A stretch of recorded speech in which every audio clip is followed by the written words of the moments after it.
After being framed for kidnapping a child, my own husband sent me to prison. Even when the judge had doubts, he used his money and power to make sure I was locked away. All for his old flame, Chloe. The day after I entered prison, he started sleeping with her every night. In my bed, in my home, with everything that once belonged to me. 3 years of hell broke me completely. I was beaten, ignored, and treated worse than an animal.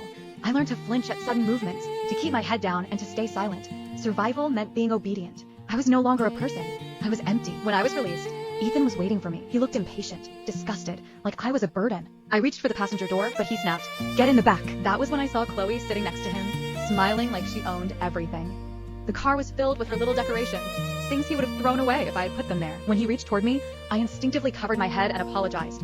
I was still trapped in prison, even though I was free. Ethan laughed at me. He mocked me, called me trash, and said I deserved every bit of pain.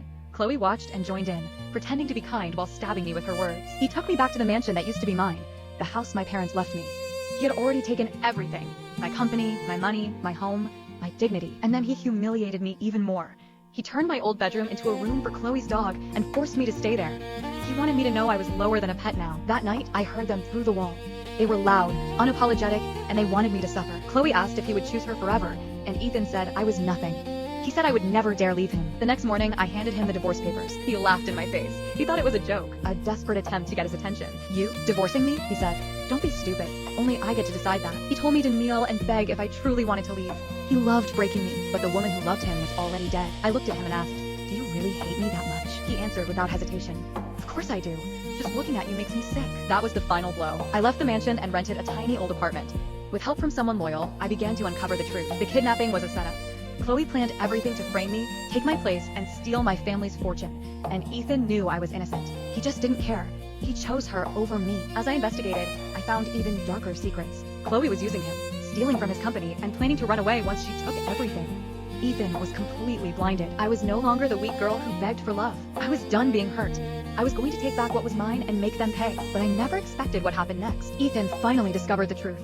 He realized he had been tricked, that he had destroyed an innocent life, and that the woman he loved was a monster. He completely broke down. He regretted every cruel word, every horrible action, everything he had done to me, and then he did something I could never have imagined. He fell to his knees in front of me. He cried.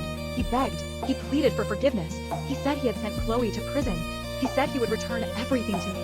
He said he still loved me, but by then, it was already too late. 3 years of hell could not be fixed with a few tears and an apology. The full story, my real ending, and everything that happened to Ethan and Chloe, I can't put it all in this short video. If you want to read the entire novel for free, go to my homepage/profile right now. You'll find the full story waiting for you. Totally free, no paywall, no strings attached. Don't miss the shocking ending you'll never forget. Check my homepage now to get the full free novel.